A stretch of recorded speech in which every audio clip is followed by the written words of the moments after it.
મારું નામ ભાવેશભાઈ માધાણી, મારી સાથે જિજ્ઞેશભાઈ લોટિયા અને વિજયભાઈ ગુરસિયા આવેલા છે. અમે લોકો ત્રંબા મોહનધામ આશ્રમથી આવીએ છીએ. અમારા ગુરુદેવ શ્રી મોહનદાસ બાપાના માર્ગદર્શન નીચે, તેમના સૂચન અને આદેશથી ત્રંબાના મોહનધામ આશ્રમ ખાતે અમે ભાગવત સપ્તાહનું આયોજન કરેલું છે. અમારા મુખ્ય મેનેજિંગ ટ્રસ્ટી શ્રી જગદીશભાઈ રઘાણીના માર્ગદર્શન નીચે આવતીકાલ તારીખ 4 જાન્યુઆરી 2026થી તારીખ 10 જાન્યુઆરી 2026 સુધી ભાગવત સપ્તાહનું આયોજન કરેલું છે.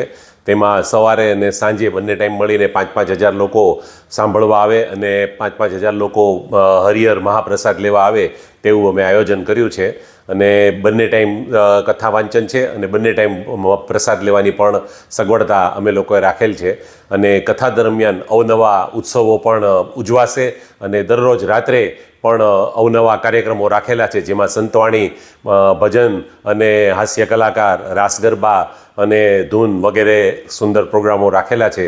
તો રાજકોટની જાહેર જનતાને અમે આમંત્રણ આપીએ છીએ કે આપ બધા ત્રંબા મોહનધામ આશ્રમ ખાતે કથામાં પધારો. સાંજ સમાચાર ફેસબુક પેજને લાઇક કરો, વિડીયો શેર કરો અને વધુ વિગતવાર સમાચાર માટે sanssamachar.net વિઝિટ કરો.